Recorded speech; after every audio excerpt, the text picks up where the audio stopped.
have served our municipality since the establishment of our town.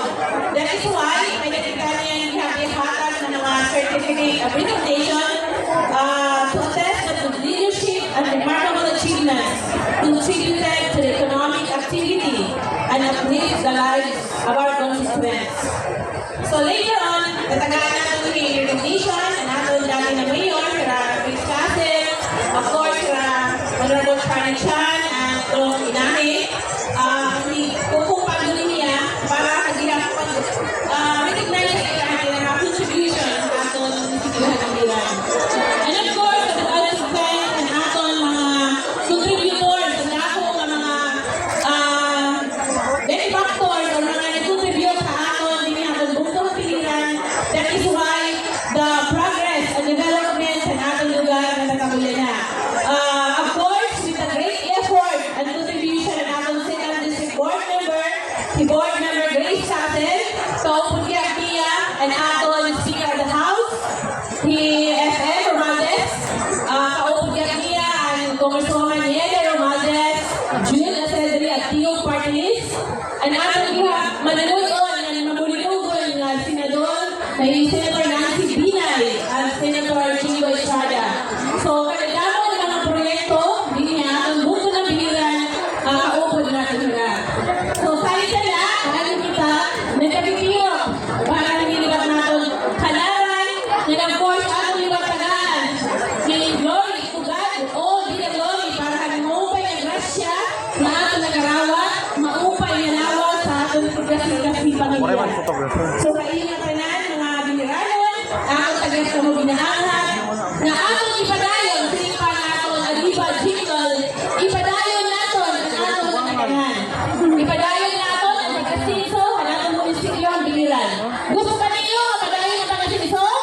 Yes! Salamat, Himadamo. Salamat, Himadamo. Kaupon naton, ang atong board member, Grace Castle, ang iyong mga suporta, of course, ang iyong pag-cooperate. Tanan, mulot yung pag-biliran, naging ninyo kami dinhi, a chance na nagdumara din in lugar.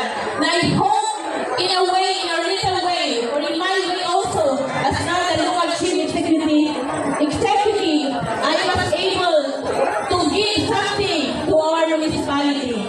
So, ayun ka tanan, mga biliranon, damo at salamat, and I do hope and pray, nga padayon, and I will suporta, nagpadayon ninyo, ihatag ang munisipyo ang biliran, ang pag-asinso. Wow, biliran! Arriba, biliran! Padayon ang asinso. Thank you very much and good morning. Arriba, biliran! Ipadayon ang natikahan, ipadayon ang pag-asenso, tumutingin ang iyong suporta ng pag-urusa. Thank you so much, Honorable Mayor Mayra A. Cabrales. Tataganan natin yung espasyo ang ating mga performers para ang ating contingents. Upang inilaganap na magpakasalida, may natin mga board of judges, may natin mga awards, at syempre pa cash prizes.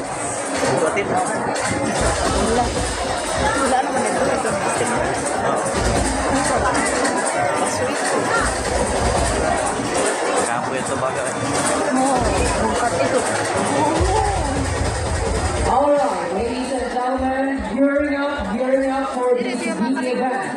Unang to announce ang ating prizes. Grand prize will receive 40,000 pesos. The first runner-up or runner-up will receive 30,000 pesos. Second runner-up, 20,000 pesos. And the third runner-up will have 10,000 pesos. Earlier on, our judges were roaming around for good judging on the best street dancing. Ang money may 5,000 pesos na award. Sa ating mga contingents, may another festival queen, and so the judges will be picking the best festival queen and will receive